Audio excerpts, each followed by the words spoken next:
We are currently seeing you on the hilarious show Ghosts.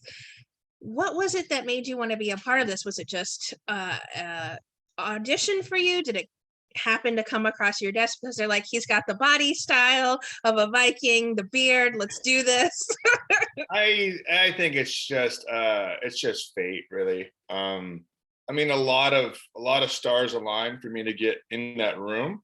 Um, in fact, one of my really good friends, Brian Thomas Smith, he's an actor as well, and he recurs on United States of Al as Freddie, and before that, he was on Big Bang Theory, and he knows Joe Port, one of our producer showrunners, and he actually went out for one of the parts, and he saw the breakdown for Thorfinn, and he was like, "Oh my god, like this is Devan," because like I'm part Norwegian, so I got a lot of like that. I got a lot of Viking energy in me. Um, And I act like Thorfinn long before Thorfinn was ever written. Like he's just kind of like I don't know. He's like an archetype of mine. And so Brian knew that. So Brian reached out to Joe and told Joe, he's like, "Hey, I got your Viking." And then the very next day, I got an audition, and I didn't really have a whole lot of time to prepare. I think it was like I got the audition like 6 o'clock at night for the next morning. It was like, it wasn't too much. It was like, some monologues and a couple, 3 or 4 pages, something like that. But it was it was so easy to kind of like digest. I like read it. I was like, oh yeah, I know this guy. And then I went in this room. I went in. It was so tiny. I mean, I was literally straddling our showrunners and our director, Trent O'Donnell. They were in the room, and then we had, the casting director. And I was like, literally, like it looked like I was like, it was a lap dance. Like I was probably about a foot away from their knees doing this performance. And I only went in once, I went in once, and I wasn't sure if, you're like, I was like, I think I did a good job. Did I do a good job? And next thing you know, here we are, finishing up season 1. So yeah. Well, the viewers have gotten a little bit of backstory. We know that, he is a Viking and that he was left behind by his shipmates. Have they given, or did they give you much of a backstory on him when you initially started the character? Yeah. It was on the page actually. When I got the audition, the whole couple scenes that I did were basically me talking about how I died. So I knew, yeah, right away. And there was a little, explanation, the breakdown for the character thing when I got the audition. So I pretty much got the gist of Thorfinn. So will we eventually find out if he has a family back home? Did they explain any of that to you? Like what can you tease about his backstory, or is there still some episodes to come where we'll get to see it? Oh, I don't know about his life back home in Norway. But as far as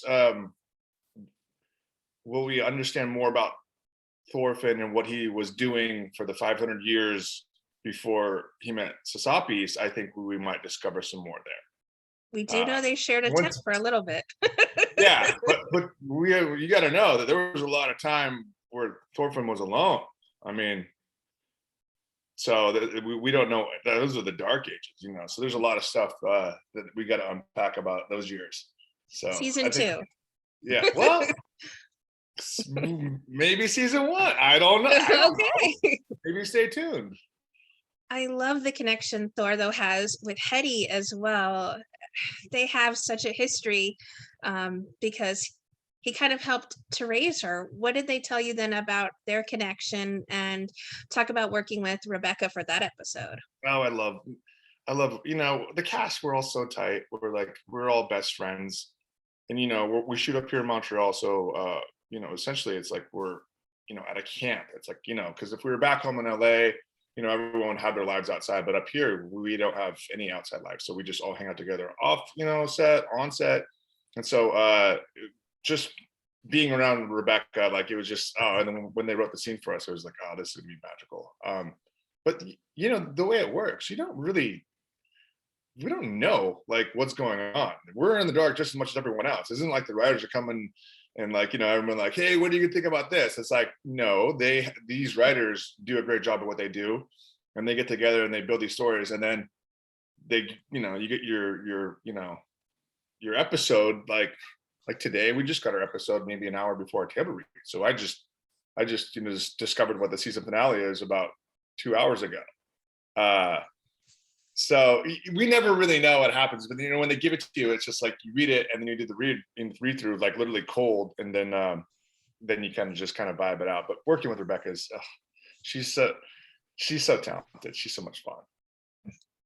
You guys go for long walks together. You sang her lullabies. I mean, my sister is like, will you please ask Devin to sing me a lullaby? I don't think it works that way, but that was such a sweet, tender moment watching the two of you together. Was that improvised? Is there much room to improvise?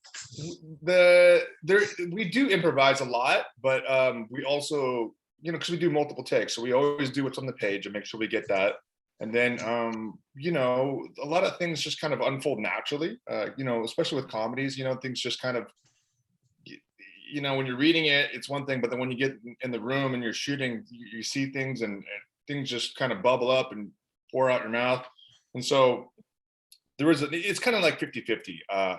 And so you never really know what makes the final cut, because these, as we all know, these episodes are very short, like 21 minutes. So it's like, Right. If you're going to improvise, you better be moving the story along, or you could just forget about what you said and that'll just not make the edit. So but as far as like our scenes together, there was definitely, scenes will evolve, like they'll be on the page one way, and then as you're going through, the writers will be there and they'll see something, and then they'll come in and they'll give you an alt, which is basically they'll just be like, hey, switch out this line for that line, try this. And the fun thing about Thorfinn is that he the way that he talks, it's so, like you miss a lot of words, or things are kind of backwards, and it's kind of upside down and left and right. So like I feel like Thorfinn has a little more license to improvise a little more, because of just he doesn't have a great grasp on English. So it's like Yeah. anything goes, he's a yard sale. I think there's so many, not just comedic, but tender moments as well to the series, which I think is what makes it such a fan favorite already. Are you surprised by the fan feedback you've been receiving on social media, and maybe the responses you've gotten to specific scenes that you're like, oh, okay, I see they noticed this, or, oh my gosh, this is something that I really loved shooting, and I'm so glad that it resonated with someone else? If I said I wasn't surprised, would that sound cocky? Because honestly, when we got together, when we shot the pilot, I knew, I was like, I've There's been on a lot of chemistry. shows. I knew, I go, oh, okay, this show is awesome and it's rad and this is fun and we work together here. Like this is right. It's like when you're out shopping for a pair of shoes and you try on the right pair of shoes, like, oh, these shoes are awesome, these fit, I'm gonna get compliments, and they're gonna look fashionable. And you just know, like when you find like that cool jacket, whatever. I'm just saying, sometimes, and this one was, I was like, yeah. And I'm glad that, intuitively we were all very hopeful. But when you're in this business for a long time, you could also be a little jaded, because like, you learn to not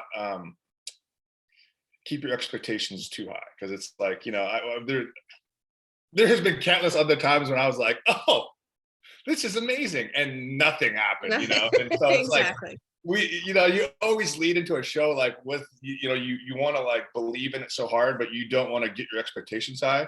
Mhm. So I mean, I guess we all kind of were like that. We were like, this feels special, let's just hope that we can convey this through the screen in people's rooms, and that they can feel special too. And if we can make that, branch that connection, then we'll be good. And apparently we're branching well. So I just can't wait to keep branching. Well, I mentioned one of my favorite moments was, the lullaby, and of course the scenes with Hetty. What were some of your favorites? Maybe the Viking funeral, because Oh, that was pretty touching. My favorite, as far as like, for me as working, was the banter between me and Sasapis about it's getting hot in here.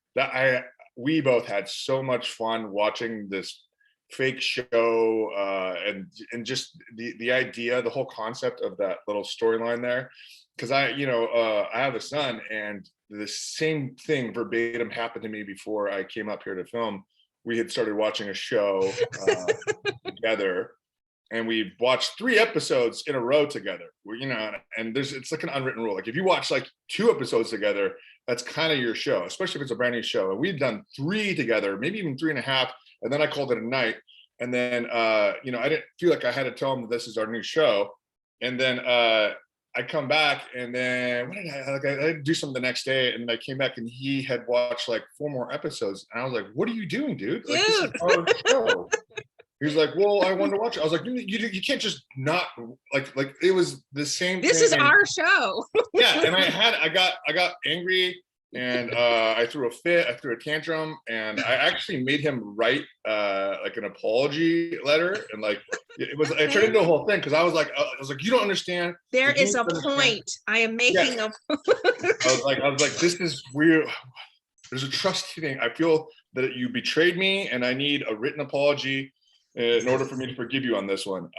That's the way our family works. We goof off when we do stuff like that. So I I'm have a not a big sister. I deal. understand. She gets mad at me when I jump ahead to something. She's like, "But we were watching." I go, "Yeah, but you were not here, and I didn't know it was." Yeah, there's no excuse. When you know, when you go, and You I've done the cross the same thing too. line. I'm kind of snuck around and watch the next episode without anyone knowing, and then rewatch it again and pretending like it was my first time. You feel guilty about it. There should be some kind of like code and law that's written out so everyone knows exactly what the etiquette is. But that was my favorite episode when we had that little mix up with the it's getting hot in here. You have such great comedic timing. I think that everyone on the show really excels at it. Is it something that's just a natural innate ability for you, or have you honed it over the years? I I I don't even know how to speak on that. I mean, most of the people on the show, they are trained comedians. This is what they do. I'm sure that a lot of it was pretty much innate. Like they just kind of came out the womb funny, and then Brandon. yeah, they're all improv and they know what's up. They do that. My backstory is, I was like an athlete my whole first part of my whole first life. This is life 2 right here. So like as far as like any technical training, no, I didn't really have any, but I just knew how to I knew how to put smiles on people's faces. When you talk to people, you understand how to kind of time things out so you can get a smile. So I mean, it's just kind of like really taking whatever I've somehow learned throughout my life and just applying it to this. I mean, most of my other work I do is usually kind of dramatic. I'm always playing some bad guy or something. So it was so refreshing to get to play a Viking, but get to play a Viking who's like funny and vulnerable and like has all these layers and stuff like that. So I'm just so grateful. And as far as everyone else, they're so talented. It's it's so easy to land jokes and have everyone work like a symphony together when everyone's so talented. It's like you can't play good tennis if the person across the net from you can't hit the ball back. No matter Federer, you just can't play. You got to have a good partner. So when we get everyone working together, it's fun. Well, the last few days, there's been a big surgence of conversation about your brother Ryan stepping in and playing a relation to you on Ghost. Is it just talk? Is it a wishful thinking? I know you just found out about the season finale today. Is it a season 2 possibility? What can we talk about having Ryan come on the show? Well, it's always been a dream of mine to work with my brother. We played football. I think at the interview you're talking about, because he just wrapped season 1 with MacGruber, which comes out in a couple of days. In the interview, he talked about how he wished we would play football together. Because I went to Oregon, he went to Washington State, and then when he was in the NFL and I came and I got injured, and we never got a chance to play together either. And so then I started acting, and then he just started acting, so he's always wanted to work together. And I would love to work with him. I mean, it is a dream. As far as him coming on the show, I really can't. I don't know how to answer that, so I don't know if I can answer that. This is not up to me, and my iced coffee tastes delicious, and we're probably gonna have to move on. Well, I think if Ramon can twist some arms and get his dad to play Sasapis's dad, there is some sway you might have as well. Possibly. It's Ramon, by the Drink? way. Oh, excuse me. Ramon, and I don't think I'm allowed to talk about any of this. I'm sure I could twist arms. I'm not an arm twister, but I am a firm believer that if things are meant to be, the universe will conspire in your favor, and it shall happen. So, if my brother's supposed to be on this show, then he will be on this show. I think everyone just does so great at their line work. Is there anyone though that has trouble really keeping it together the most? Oh, you mean as far as breaking? Yes. No one has.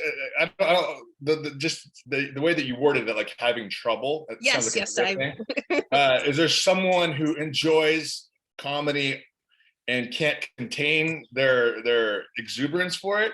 Yes, Danny is my favorite. Like, when you get Danny to, when she starts getting the laughs, it is the most fun thing ever. Especially if she's off camera and she can't, and then she has the ability to laugh. So because a lot of times if you laugh and it's on your coverage, and then they can't use that coverage. Yeah, exactly. So it's like it's like, oh, it's great. It was so funny that everyone broke, but also, dang it, we can't use that take because it was too funny. So it's like, as long as you break, but you're not on camera, it's fine. And when Danny breaks, her laugh is so contagious. I just love it. She just starts going, and she erupts, and it's just so much fun. Because her energy is just so positive, and she just loves laughing and just enjoying everything about our set. I crack up too. I think Asher, he goes for it every once in a while. He breaks. Everyone does. It's just kind of, we all take turns. It's just, it's fun. Yeah.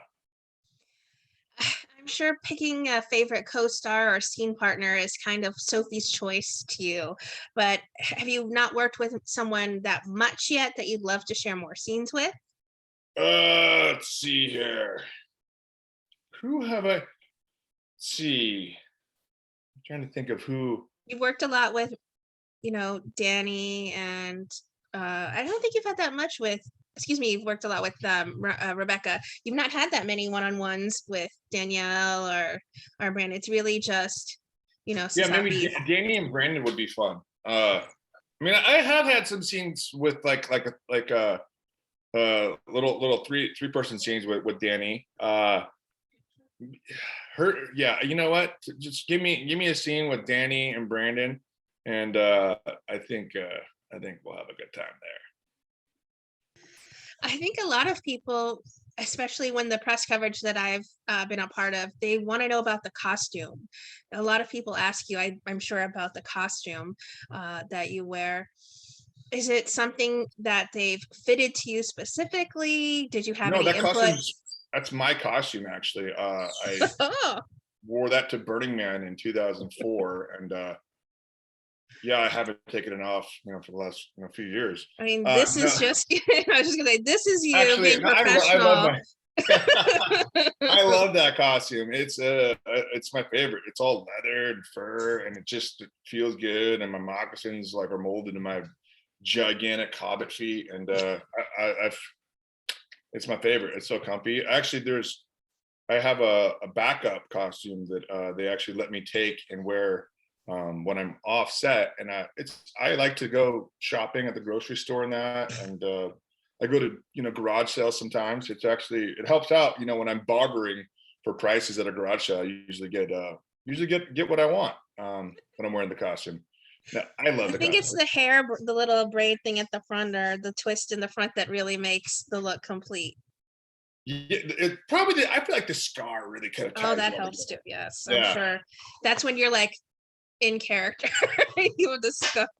It's I'm not one of those guys, you know, those the character in character guys. It's like it's it's when you it's just these people, they live within you. I don't even understand how it works. It's just like you just like pick up the phone and call Thorfinn, and then he talks, and you're like, you know, and then you're like, back off, you know.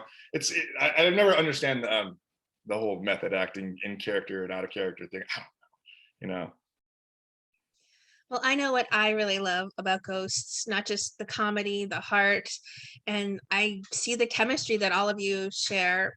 What do you think it is that really resonates with fans that's made it such a fast fan favorite show?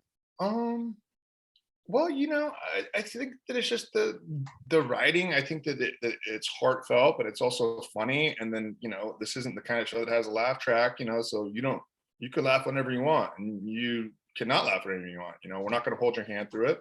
This is these good stories. These characters are, you know, a lot of characters that we've never seen on TV. You know, like this is a brand new thing, but we're all living together and working through it. So it's just a very unique uh, situation in general, and just the way that it's kind of told. You know, it's just kind of, I don't know. Like I said, it's always got, like, you know, you got a storyline that's kind of got a little emotion to it. So sometimes, you know, you can get tied up emotionally, but then you're going to be laughing 2 seconds later. And I think that that's what you want when you're watching stuff. You know, when I watch stuff, at least I want to be able to kind of like explore my range of emotions. You know, um, those are always my favorite. I don't want to, like, I don't want to watch a scary movie and be scared the whole time. I want to laugh a little bit and then be scared. You know, I want to have a little, you know, I don't Variety. want vanilla ice cream. I want a little bit of Kit Kat bar crunch in there. I want some texture. You know, some surprise, you know, cookie dough chunks in there, and maybe, I don't know. You know what I'm saying? I want a little variety. And I think that's what we deliver. I think that people like the way that tastes. Well, we know the show picks up with remaining episodes coming here in January, and we know the ghosts are now sort of living together, sharing rooms together. What can viewers expect from when we pick up here in January? I don't even know what I'm allowed to talk about. What can viewers expect? Let's see. So we are allowed to say that we room together now? Yes, that was the Okay. last episode. You guys are rooming together, and Sasapis was glad that he was like, I have to sleep outside.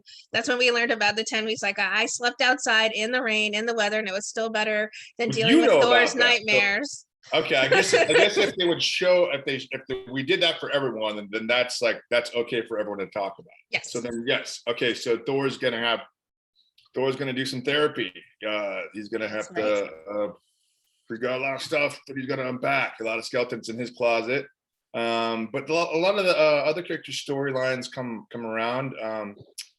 We're gonna see. We're gonna learn more about Trevor, and why doesn't he not have pants on? We'll figure that out. What else are we gonna figure out? I mean, honestly, could I be completely honest?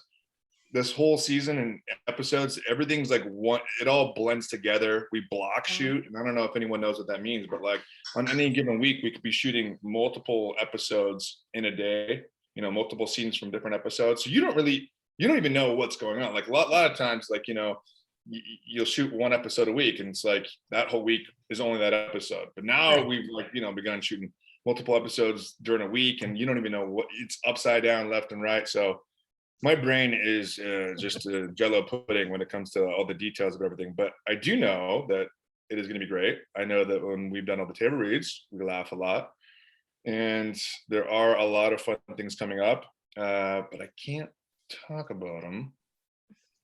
Can you ask me another question that I can talk about? Sure. I don't Have want you to get in trouble. been have you been Oh busy yeah, working on CBS. Yeah, any other I'm fired. have you been busy working on any other projects recently, or does Ghost take Like up I've most had of your time to work on time? the other project.